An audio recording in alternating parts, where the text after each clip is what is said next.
പ്രിയപ്പെട്ട വിദ്യാർത്ഥികളെ, കേരളത്തിൽ അതിതീവ്ര മഴ തുടരുന്ന സാഹചര്യത്തിൽ റെഡ് അലേർട്ട് പ്രഖ്യാപിച്ചതിനാൽ വിവിധ ജില്ലകളിൽ വിദ്യാഭ്യാസ സ്ഥാപനങ്ങൾക്ക് ജില്ലാ കളക്ടർമാർ അവധി പ്രഖ്യാപിച്ചു. നേരത്തെ കാസർഗോഡ് ജില്ലയിലെ എല്ലാ വിദ്യാഭ്യാസ സ്ഥാപനങ്ങൾക്കും അവധി പ്രഖ്യാപിച്ചതായി ജില്ലാ കളക്ടർ അറിയിച്ചിരുന്നു.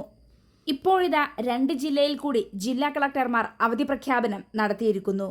വയനാട് ജില്ലയിലെ എല്ലാ വിദ്യാഭ്യാസ സ്ഥാപനങ്ങൾക്കും നാളെ ജൂലൈ 18-ന് അവധിയായിരിക്കുമെന്ന് ജില്ലാ കളക്ടർ അറിയിച്ചു. കൂടാതെ കണ്ണൂർ ജില്ലയിൽ റെഡ് അലേർട്ട് പ്രഖ്യാപിച്ചതിനായി കണ്ണൂർ ജില്ലയിലെ സ്കൂളുകൾ, അങ്കണവാടികൾ, മതപഠന സ്ഥാപനങ്ങൾ, ട്യൂഷൻ സെന്ററുകൾ എന്നിവയ്ക്ക് ജൂലൈ 18-ന് വെള്ളിയാഴ്ച അവധിയായിരിക്കുമെന്ന് ജില്ലാ കളക്ടർ അറിയിച്ചു.